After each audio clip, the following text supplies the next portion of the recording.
High in the mountains, shrouded in perpetual mist, lay the village of Hollow Creek, a place of dark secrets and ancient fears. The villagers, hardened by generations of hardship, kept to themselves. They knew the stories, they understood the danger. At the edge of the village, shrouded in shadow, stood an abandoned house. Its windows, like vacant eyes, stared out at the village. No one dared approach. It was a place of evil. The house had stood for generations, a monument to the sins of the past. It was said that a terrible curse hung over the house. Those who entered never truly left. The storm rolled in with the setting sun. A traveller caught in its fury sought refuge. His name was Ethan, and he was weary from his travels. He stumbled upon Hollow Creek as darkness fell. Ethan, desperate for shelter, noticed the faint glow of a lantern. It flickered from the inn at the edge of the village. He made his way towards it, his cloak pulled tight against the biting wind. He hoped for warmth, for food, for a moment's respite from the storm. The villagers huddled around the fire, eyed him with suspicion. They spoke in hushed tones, their words like whispers on the wind. Ethan, unable to decipher their dialect, caught only snippets of their conversation. Cursed. House. Stay away. The innkeeper, a grizzled old man with eyes that spoke of too many winters, offered Ethan a wary welcome. He gestured to a seat by the fire. Ethan, grateful for the warmth, accepted. Ethan, in his limited tongue, inquired about the nearest town. He needed shelter, a place to wait out the storm. The villagers, understanding his intent, shook their heads. They pointed towards the road he had just travelled. Stay away. Cursed, they mumbled. Ethan, confused by their warnings, dismissed them as local superstition. He thanked them for their hospitality and stepped back out into the storm. He would find his own shelter. The wind howled like a banshee as Ethan struggled through the storm. He stumbled and fell, his vision blurred by the driving rain. He looked up, desperate for shelter. That's when he saw it, the house.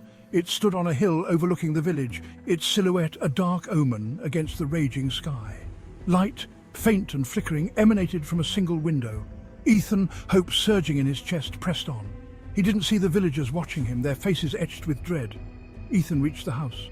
The storm seemed to intensify, as if trying to warn him away. He ignored it, his hand reaching for the doorknob. It turned with a groan, as if unused for centuries. Ethan stepped inside.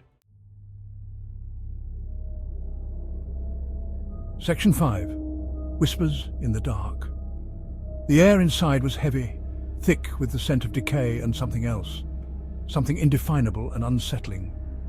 The single lantern cast long, dancing shadows that seemed to writhe and twist with a life of their own. Ethan shivered. He felt a sudden chill, a prickling sensation on the back of his neck as if he were being watched. He called out, his voice echoing in the silence, but there was no reply. Only the creaking of the house and the howling of the wind. As Ethan ventured deeper into the house, he noticed strange symbols etched into the walls. They were crudely drawn, as if by an unsteady hand, and radiated an aura of menace. The air grew colder, the shadows deeper. Section 6. The Curse Unveiled. A low whisper, barely audible, reached Ethan's ears. He stopped, holding his breath, straining to hear. It came again, a sibilant murmur seeming to emanate from the very walls themselves. It spoke of betrayal, of despair, of a curse that would never be lifted. Ethan, his heart pounding in his chest, felt a surge of fear. He had dismissed the villagers' warnings as superstition, but now, surrounded by the oppressive atmosphere of the house, he was no longer so sure. He turned to leave, his hand reaching for the doorknob, but it wouldn't budge. It was as if an unseen force was holding it fast. Panic welled up inside him, choking him, threatening to consume him.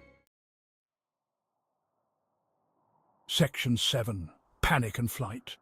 The whispers grew louder, swirling around him, taunting him with their pronouncements of doom. The shadows, no longer content to dance on the walls, stretched towards him, reaching for him with icy fingers. Ethan, driven by a primal fear he couldn't control, threw himself against the door. It burst open with a splintering crash, sending him tumbling into the storm. He scrambled to his feet, not daring to look back. He ran, his lungs burning, his legs screaming for respite, but he didn't stop. He couldn't risk it. Not while the whispers still echoed in his ears, not while he could still feel the icy grip of the shadows on his heels. Section 8. A Changed Man.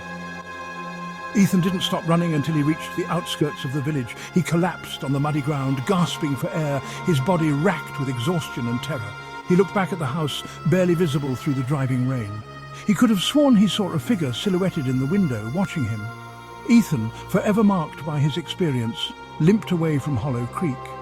He never spoke of what he had seen, what he had heard, but the memory of that night, of the whispers, of the shadows, lingered in his mind. A constant reminder of the darkness that lurked just beneath the surface of the world. He was a changed man, haunted by the whispers of the cursed house. He carried the terror of that night in his heart, a chilling reminder of the unseen forces that govern our world. Section 9. The Curse Remains. Back in Hollow Creek, the storm subsided as quickly as it had arrived.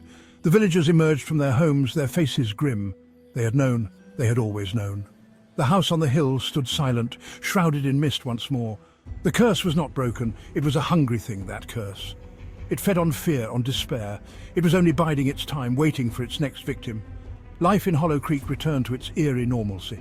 The villagers went about their days, their faces etched with a perpetual sadness, a silent acknowledgement of the darkness that resided in their midst. Section 10. Awaiting its next victim. The house on the hill remained, a constant reminder of the evil that lurked within its walls. It waited patiently, its windows like vacant eyes, watching, waiting for the next unwary soul to stumble across its path. The cycle would continue, it always did.